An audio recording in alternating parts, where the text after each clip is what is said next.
श्री कृष्ण मंदिर जगत गुरु। ओम नमो भगवते वासुदेवाय। कल हमने ओम नमो भगवते वासुदेवाय का आपको वेदांत सम्मत भावार्थ बताया था। आज हम बात करेंगे फिर से महाभारत के बारे में और उन स्टूडेंट्स की गलत फहमियों को दूर करेंगे जिनके कोर्स में महाभारत लगी हुई है, और केवल उन स्टूडेंट्स की नहीं, 99.99% अपने आप को सनातनी हिंदू कहने वाले लोगों को जो भ्रांति है महाभारत की सबसे बड़ी, कि महाभारत कराने के लिए दो व्यक्ति जिम्मेदार हैं, एक तो धृतराष्ट्र और दूसरी द्रौपदी। तो आज जो कोर्स में जो बुक लगी हुई है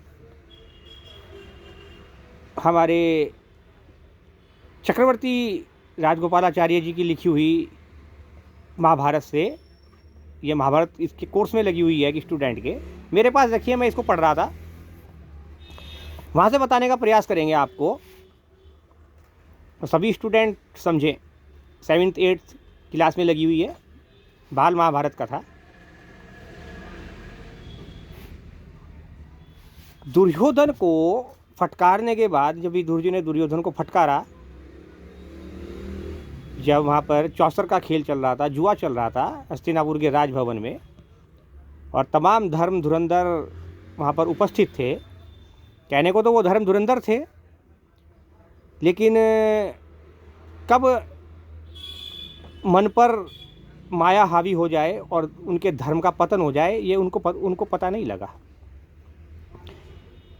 दुर्योधन को फटकारने के बाद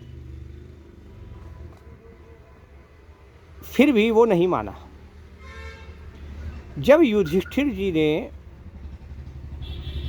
द्रौपदी को दांव पर लगाया था, तो विदुर ने कहा कि युधिष्ठिर को द्रौपदी को दांव पर लगाने का कोई अधिकार नहीं, और युधिष्ठिर से भी कहा कि युधिष्ठिर, पांचाल राज की कन्या को, बेटी को आप दांव पर ना लगाएं, क्योंकि ये केवल आपकी अर्धांगिनी नहीं है, ये 5 पांडवों की अर्धांगिनी है, साथ आप 5 भाइयों की पत्नी है। इस बात को सुनकर वो मूर्ख दुर्योधन, जाहिल धृतराष्ट्र का पुत्र मूर्ख दुर्योधन बौखला उठा। उसने अपने सेवक को बुलाकर कहा, ये जो विदुर है, डायरेक्ट नाम लेकर बोल रहा है, जबकि वो उसके चाचा श्री हैं, महामंत्री हैं। देखिए, आज आपने चारों तरफ आप देखिए, ठीक वही बात होती हुई दिखाई देगी आपको। यहाँ कुछ ऐसे लिब्रांडू हैं हिंदुस्तान में जो इसी प्रकार की वाहियात बातें करते हैं।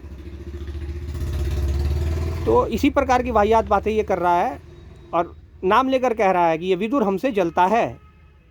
सगे चाचा जी हैं उसके, धृतराष्ट्र के 3रे नंबर के भाई हैं और महामंत्री हैं, और अत्यंत समझदार हैं। ये पांडवों को प्यार करते हैं और हमसे जलते हैं। तुम सेवक रनिवास में जाओ और द्रौपदी को बुला करके लाओ। दुर्योधन की आज्ञा पाकर वो सेवक रंग महल के रनिवास में गया, जहाँ द्रुपद राज की पुत्री द्रौपदी बैठी हुई थी। चौसर के खेल में युधिष्ठिर आपको हार बैठे, ऐसा उस सेवक ने जाकर के देवी द्रौपदी से बोला। महाराजा धृतराष्ट्र के महल में आपको दासी का काम करना है, मैं आपको लेने के लिए आया हूँ। और उसके बाद उस सेवक ने देवी द्रौपदी को राजसभा में हुए सारे घटनाक्रम को ज्यों का त्यों कह सुनाया। वह उस सेवक से बोली, जाकर उस हारने वाले खिलाड़ी से पूछो कि पहले वह अपने को हारे थे या मुझको हारे थे, और जाकर सारी सभा से यह प्रश्न पूछो। वहाँ पर धर्म के धुरंधर बैठे हुए हैं, वो तुमको बताएंगे, और फिर मुझे आकर बताओ, और उसके बाद मुझे लेके जाना। सेवक वापस भरी सभा में आकर उसने युधिष्ठिर से वही प्रश्न किया जो द्रौपदी ने उसको बताया। पर दुर्योधन के दिलो दिमाग पर छल का भूत सवार था शकुनी मामा के कहने पर। तो उसने सेवक से फिर कहा कि जाकर द्रौपदी से बोलो कि वह खुद आकर अपने पति से यह प्रश्न करे। सेवक फिर दुर्योधन के कहने पर रनिवास में गया और द्रौपदी के सामने बड़ी विनम्रता से बोला, देवी, दुर्योधन ने आज्ञा दी है कि आपको आकर सभा में स्वयं युधिष्ठिर से प्रश्न करना है। देवी द्रौपदी ने कहा, नहीं, मैं वहाँ नहीं जा सकती, मैं वहाँ नहीं जाऊँगी। अगर युधिष्ठिर जवाब नहीं देते तो सभा में जो इतने बड़े बड़े दिग्गज सज्जन विद्यमान हैं उनको जाकर तुम मेरा प्रश्न बताओ और जो वो उत्तर दें वो आकर मुझे बताओ। सेवक लौटकर फिर भरी सभा में गया और सभासदों को और उन सज्जन पुरुषों को, जो तथाकथित सज्जन हैं, इनको तथाकथित सज्जन कहना चाहिए, चाहे वो भीष्म पितामह हों, चाहे वो द्रोणाचार्य हों, चाहे कृपाचार्य हो, चाहे अश्वत्थामा हो, और भी जितने वहाँ धर्म धुरंधर बैठे हैं, इनको एक तरह से, अब धर्म धुरंधर तो कहने का कोई प्रश्न ही नहीं उठता ना, क्योंकि इन्होंने सारा कांड वहाँ पर देख लिया है और उसके बाद भी ये मौनी बाबा की तरह चुप बैठे रहे, जैसे 10 साल के मौनी बाबा ने राज किया हिंदुस्तान पे प्रधानमंत्री बनकर। तो इस प्रकार बार बार सेवक को भेजने से और देवी द्रौपदी के उसको वापस सभा में भेजने से दुर्योधन बौखला गया, जैसे आजकल विपक्ष बौखला रहा है। यह सुनकर उसने अपने छोटे भाई दुशासन से कहा, दुशासन, ये जो सारथी है, जो सेवक है, ये लगता है भीमसेन से बहुत डरता है। इसको ऐसा लगता है कि भीमसेन इसका कत्ल ना कर दे, इसको मार ना डाले। तुम जाकर उस घमंडी औरत को मेरे सामने लाओ। अब दुर्योधन तो है ही महामूर्ख, लंपट, कपटी, दुशासन उसका भी बाप, इससे बढ़िया तो बात कोई थी नहीं उसके लिए। तो दुशासन ने पहले जाकर के रनिवास में, जबकि भाभी और उनकी बड़े भाई की पत्नी है देवी द्रौपदी, माता के समान है, उसने उसके बाल पकड़े, बाल खींचे, गुथे हुए बाल बिखेरे, सारे गहने गुने सब तोड़ दिए, साड़ी फाड़ दी और बाल पूर्वक बाल पकड़कर घसीटता हुआ सभा में लेकर के आया देवी द्रौपदी को। ऐसी दीनहीन अवस्था में देखकर एक वहाँ पे थोड़ा सज्जन पुरुष भी था जिसका नाम विकर्ण था, धृतराष्ट्र का ही बेटा था वैसे वो, लेकिन उसे बड़ा दुख हुआ, उससे नहीं रहा गया। वह उनसे बोला अपने भाइयों से, अरे बलवान भाइयों, अरे वीरों, ये जो चौसर के खेल में तुमने युधिष्ठिर को पहले तो धोखे से बुलाया, फिर वह धोखा खाकर तुम्हारे जाल में फंस गया और अब तुमने उसकी स्त्री को भी अपने जाल में फंसा लिया, ये कार्य न्यायोचित नहीं है। और दूसरी बात जो चचा विदुर ने कही है, ये द्रौपदी अकेले युधिष्ठिर की पत्नी नहीं है, ये 5 पांडवों की पत्नी है, इसलिए इसको दांव पर लगाने का अधिकार युधिष्ठिर को है ही नहीं। युधिष्ठिर को कोई हक ही नहीं था कि वह देवी द्रौपदी को दांव पर लगा देते और हार जाते। तो मेरी आपत्ति यह है, ये विकर्ण कह रहा है कि इस मामा शकुनी ने देवी द्रौपदी को दांव पर लगाने के लिए युधिष्ठिर को उकसाया और जो चौसर के खेल के नियम है ये उनके भी विपरीत है, उनके बिल्कुल विरुद्ध है। इसलिए मेरी राय यह है कि देवी द्रौपदी को तुरंत रनिवास में वापस भेज दिया जाए, क्योंकि यह नियम पूर्वक नहीं जीती गई हैं। विकर्ण के इस प्रकार के भाषण से वहाँ उपस्थित लोगों के जो थे, थोड़ा बहुता जो उनके विवेक पर, जो मन पर जो भ्रम था, वो थोड़ा सा पर्दा हटा, सभा में कोलाहल मचा। पर यह सब देखकर वो जो दानवीर कर्ण कहता है अपने आप को, आप कहते हैं ना, आपने सुना होगा भाई, दानवीर कर्ण, लेकिन हमारे संतों ने बड़ी शुद्ध वाणी में लिखा है, जैसा खाए अन्न वैसा होए मन, जैसी बोले वाणी, जैसा पीवे पानी वैसी बोले वाणी। तो निकृष्ट लंपट अंधे धृतराष्ट्र के हस्तिनापुर का अन्न खा खा कर उसकी बुद्धि भी भ्रमित हो गई, वो भी लंपट हो गया। दानवीर कर्ण की बात कर रहा हूं मैं। वह क्रुद्ध होकर सभा में, भरी सभा में, कर्ण भी मौजूद है, धर्म धुरंधर कहते हैं आप लोग उसको, और दानवीर, सभा में उठा, खड़ा हुआ और बोला विकर्ण से, अरे विकर्ण तुम अभी बच्चे हो, बैठ जाओ नीचे, नीचे बैठो नीचे। सभा में इतने बड़े बुजुर्गों के होते हुए, इन महाधुरंधरों के होते हुए, भीष्म पितामह के होते हुए, द्रोणाचार्य के होते हुए, कृपाचार्य के होते हुए, अश्वत्थामा के होते हुए, और भी अनेक धर्म धुरंधर यहाँ पर विराजमान है। तू बच्चे, तुझे क्या पता, तू क्यों तर्क वितर्क कुतर्क कर रहा है यहाँ, चल बैठ नीचे। यह देखकर और उस कर्ण की बातों को सुनकर दुर्योधन बड़ा प्रसन्न हुआ और दुशासन द्रौपदी के पास गया और जाकर उसके वस्त्र खींचने लगा। अब जो वह वस्त्र खींचता जाता तो वस्त्र बढ़ता जाता, साड़ी बढ़ती जाती। कई घंटे तक यह क्रम चलता रहा। दोनों भुजाएं थक गई और वो हाँफता हुआ थकान से चूर होकर वहां बैठ गया। दुशासन की बात कर रहा हूं मैं। ये चक्रवर्ती राजगोपालाचार्य जी ने लिखा है, महाभारत की बुक से बता रहा हूँ आपको, अपने मन से कुछ नहीं बता रहा हूँ। ये रखी हुई है यहाँ पर बुक।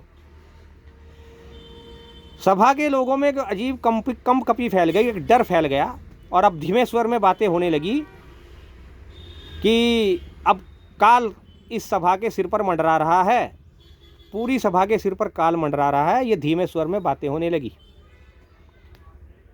इतने में इस सारे दृश्य को देखकर भीमसेन क्रोध से लाल पीला हुआ और ऊंचे स्वर में भयानक प्रतिज्ञा की उसने। वहाँ पर उपस्थित सज्जनों, सब मेरी प्रतिज्ञा सुनो। मैं शपथ खाकर कहता हूँ कि जब तक भरत वंश के बट्टा लगाने वाले इस दुरात्मा दुर्योधन और दुशासन, खास करके दुशासन की छाती को चीरकर, इसका लहू पीकर, इसके लहू से देवी द्रौपदी के बालों का श्रृंगार नहीं कर लूँगा, तब तक इस संसार को छोड़कर, मृतलोक को छोड़कर नहीं जाऊंगा। भीमसेन ने वहाँ प्रतिज्ञा की और इस भीमसेन की इस प्रतिज्ञा को सुनकर वहाँ जितने उपस्थित लोग थे, धृतराष्ट्र समेत, सब थर थर काँपने लगे और थर्रा उठे। उसकी इस बात को सुनकर उस अंधे धृतराष्ट्र ने समझ लिया कि यहाँ पर सब कुछ गड़बड़ हुआ, यहाँ उचित नहीं हुआ। अब उसने अनुभव किया कि अब जो कुछ हो चुका है उसका परिणाम तो बिल्कुल ही अशुभ होगा। ये वो अंधा धृतराष्ट्र सिंहासन में बैठा हुआ, वो सोच रहा है मन में।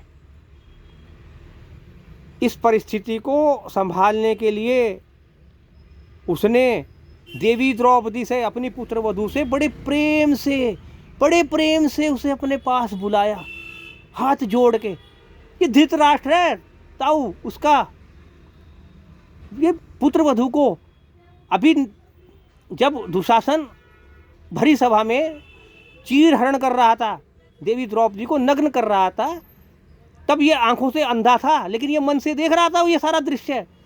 और इतना लंपट है और कपटी है ये धृतराष्ट्र कि अब ये सारा कांड हो जाने के बाद, अर्थात भ्राता श्री कृष्ण के, देवी द्रौपदी के भ्राता है ना श्री कृष्ण, तो श्री कृष्ण के द्वारा उनकी सहायता करने के बाद जब इसको लगा कि यहाँ पे कुछ गड़बड़ हुई है और ये दुशासन इस प्रकार बैठ गया है ये, तो उसे बड़े प्रेम से बुला करके अपने पास बोला और युधिष्ठिर की ओर मुड़कर बोला, युधिष्ठिर तुम तो बड़े अजात शत्रु हो, तुम तो शत्रुओं पर विजय पा ली है, तुमने सभी चक्रवर्ती सम्राट हो तुम। इन दुर्योधन और इस दुशासन की कुचालों को क्षमा कर दो, भूल जाओ, ये सारी बातें अपने मन से निकाल दो। ये द्रौपदी को पास बुलाकर कह रहा है, ये धृतराष्ट्र लंपट, अंधा, आँख से भी अंधा और मन से भी अंधा, बुद्धि से भी अंधा, जैसा आजकल का विपक्ष हो रहा है। आजकल हिंदुस्तान का विपक्ष भी बिल्कुल आजकल ऐसा ही है।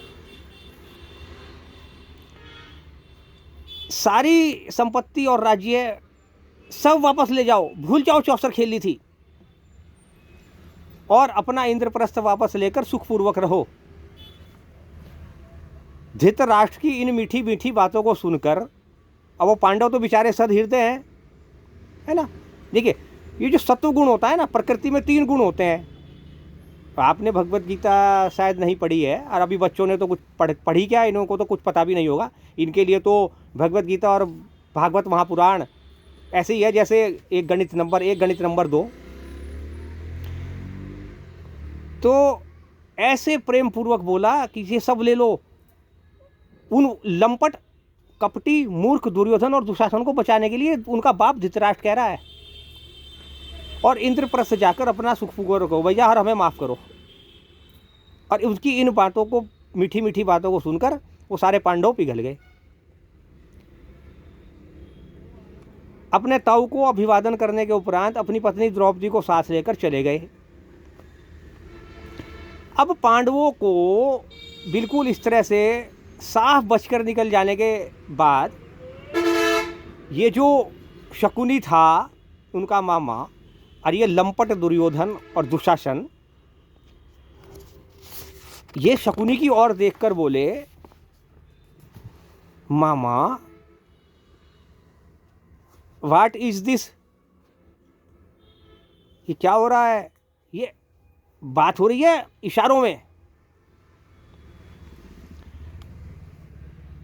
दुर्योधन फिर खड़ा होकर के अपने पिता धृतराष्ट्र को संबोधित करते हुए बोला, महाराज ये नहीं हो सकता। ये पांडवों को अभी एक बार खेल खत्म नहीं हुआ है, अभी एक बार और खेलना पड़ेगा। ये आपने कैसे वापस कर दिया। धृतराष्ट्र ने बहुत समझाया दुर्योधन को, बेटा ऐसा मत कर, इस सभा के सिर पर काल मंडरा रहा है। उसने कहा होगा काल, मैं हूँ महाकाल। जैसे रावण ने भी तो वहाँ पर यही कहा था ना, काल का भी काल मैं हूँ। और भगवान शंकर ने जब माता पार्वती ने भगवान शंकर से पूछा, जब वो धनुष यज्ञ चल रहा था, तो रावण भी पहुँचा था ना धनुष को उठाने के लिए। तो माता पार्वती ने देवादिदेव महादेव शंकर भगवान से पूछा कि प्रभु आप इसकी सहायता करोगे कि नहीं करोगे भक्त की। उसने कहा देवी कुछ देर थमो, रुको और ज़रा नीचे का नज़ारा देखो, आपको खुद ही स्वयं पता लग जाएगा मैं किसकी सहायता करता हूँ और क्यों करता हूँ और कैसे करता हूँ। इसी प्रकार से भगवान श्री कृष्ण करते हैं।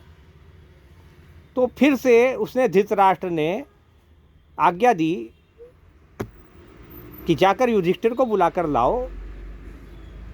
और धृतराष्ट्र की आज्ञा देने के कारण युधिष्ठिर को वह आमंत्रण पुनः स्वीकार करना पड़ा। और इस बार खेल में सिर्फ एक शर्त लगाई गई कि ये जो हारा हुआ जो सब कुछ था, इंद्रप्रस्थ और जो सब कुछ था, तो देवी द्रौपदी को छोड़कर पूरा हारा हुआ इंद्रप्रस्थ दांव पर लगाया गया। और शर्त ये लगाई गई, अगर बाजी हार गया युधिष्ठिर तो अपने भाइयों और द्रौपदी के साथ 12 साल का वनवास और 1 साल का अज्ञातवास सहना होगा। बस ये शर्त लगी और पासे फेंके गए। और दुर्योधन की तरफ से शकुनी ने पासे फेंके और पौ 12 और वो जीत गए। युधिष्ठिर हार गए और वादे के अनुसार देवी द्रौपदी को लेकर के पांडव वन की ओर चले गए। धृतराष्ट्र ने फिर कुटिया से अपने छोटे भाई विदुर अर्थात महामंत्री विदुर को बुलाया और विदुर से पूछा, विदुर भाई ये पांडु के बेटे, देखो ये पांडु के बेटे देवी द्रौपदी कैसे जा रहे हैं, मैं कुछ देख नहीं सकता, इसलिए तुम बताओ कि ये कैसे जा रहे हैं।